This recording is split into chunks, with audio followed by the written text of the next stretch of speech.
In today's video, I am going to teach you how to use formula in Zoho CRM. To get started, open your web browser and log into your Zoho CRM account. This part is important because the formula field you are about to create needs to be added inside the correct CRM environment. Once you are logged in, you should land on your main Zoho CRM dashboard or the home screen with your navigation options visible. Next, look to the top right corner of the Zoho CRM interface for the settings icon, which looks like a gear. Click that gear icon to open the settings area. Taking this step first ensures that you are working in the place where Zoho lets you manage fields and module customization, rather than trying to create formula logic from somewhere else in the app. After the settings panel opens, you will see sections that group different customization tools. Under the customization area, click on Modules and Fields. This is where Zoho CRM controls which modules exist and what fields are available within each module. Choosing modules and fields is the key step because formulas are created as fields inside a module, not as a separate standalone tool.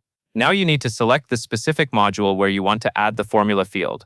For example, this could be leads, contacts, deals, or another module depending on how your organization is set up.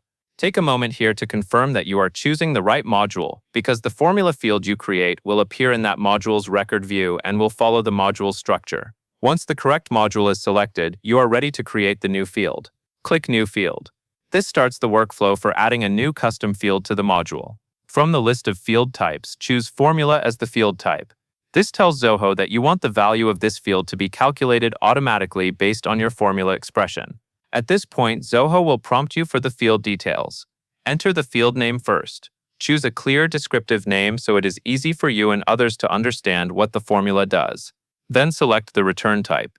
The return type controls what kind of result your formula will produce, such as a number, text, date, or other supported types. After you set the name and return type, you will see a formula editor. This editor is where you write your formula expression. Use the editor to build the logic you want, based on the fields and conditions available in that module.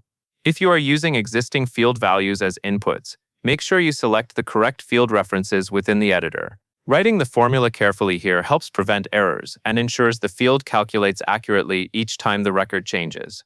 When the formula looks correct, you are ready to finalize it. Click Save. Saving commits the new formula field to the module so it can be used right away.